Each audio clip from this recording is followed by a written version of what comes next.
And thank you for watching KTN. Welcome back as we continue the coverage of ballots 2025. A litmus test, as has been said by many, and an indicator of what might be happening in 2025. It is a discussion that we continue to equally have here in studio with my guest Kevin Osida, Executive Director, County Governance Watch, Lazarus Khaemba, who is a lawyer, and Misari Njaga, advocate and election law expert. Gentlemen, we have discussed about the outcome of the election, what that means for the country, and we're just having a discussion on the role of Mwananchi as well, and the role that they play in changing the conversation as well, the narrative as we approach 2027. And where that then comes upon the civic duty, civil society, IEBC itself, members of parliament, being front and center in these conversations. And as we find ourselves here, therefore, our citizens' participation in elections has to be there. It has to be seen. It can't be left just to the political class for them to play politics. Citizens themselves have to be there to ensure that the agenda is set from their perspective. And Njaga, as we look at it from that perspective, Mwananchi's participation should not just be at the ballot, just going to cast their vote and protecting it and waiting for the winner. But because we say election is a journey, it is not an event, it is a process.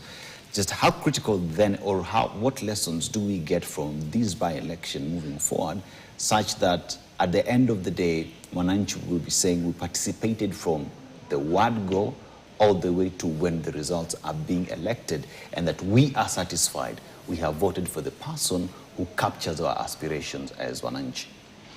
Well, I don't think we're ever going to get to a point where citizens can say that, provided our politics, like with the age of the democracy, remains a competition, where we don't have a committee like perhaps in China, where they vet and decide on a list of leaders.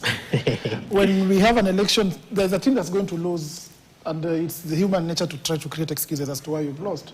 So that no matter how much we perfect our system, certain complaints are going to be there, whether genuine or just excuses for not being the one that makes it. The participation of the Mwananchi, the part where you should really build on it is in the pre-election period. It's what started, especially from the time we had the demonstrations in 2024 coming forward. Massive civic education, not targeted especially against the government or against IEBC or against the police. Massive civic education that makes us understand, first, our constitution, secondly, how the political process should run, and thirdly, why our role is important in it. Post-civic education, because we are a country that is run on a multi-party system, it is the strengthening of political parties, registration of members in political parties.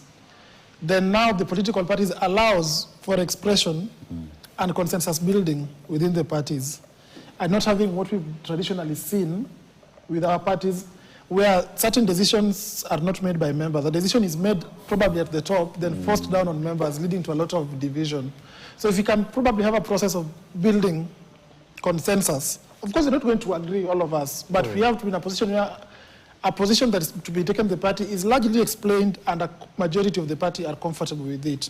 Then you have members of a party who are now moving together towards an election, united and having the same targets and working towards it, not always fighting and killing each other for the nominations. Then when the party does that, and then we agree that party nominations are a small election in itself, allowing the people to elect who they want to carry their party ticket, not imposing somebody on them. We are going to deal with the issue of apathy decisively from where I sit, if we were to do that. So once we handle that, apathy will then stop, not just at the nomination stage, but then carry it forward. Because if a party goes with somebody whom they all like, another party brings somebody else, the people from this particular party would want to see their person win. So it means that we are moving to the elections united and involved, not feeling that because the different parties messed their different nominations, you feel like I don't have a need to move forward to the process. So for the citizens to remain fully involved, because again, the citizens are the supreme in the country. Yeah, we just donate these powers. We want to leave this, what they say, that our elected leaders are largely a reflection of who we are. So if you are ending up with crooks everywhere, does it mean we are the country full of crooked people only? So we want to build systems that allows this participation to be meaningful, not just to be rubber stamping decisions made at certain levels that we do not agree with.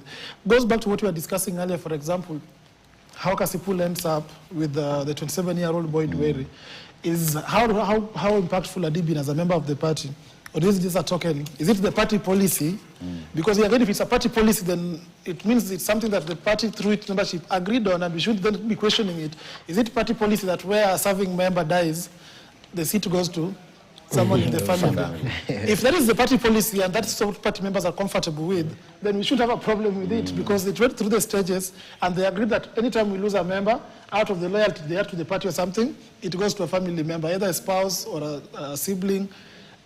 And to build it so that when it happens, it's not breaking up the party and taking us steps back by making people less involved in the political processes.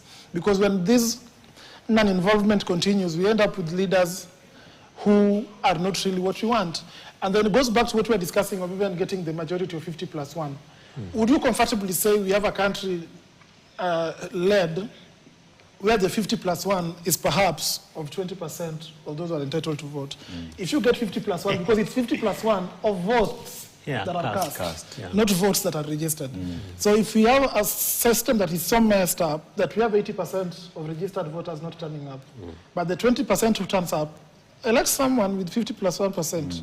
So how do we ensure that we are not deteriorating too much to an extent that that becomes our reality? Yeah, Lazarus, you know, he's just brought in a beautiful aspect now of how we look at our political parties. And he speaks to political hygiene that needs to be there. Political hygiene that remembers that even its own formation is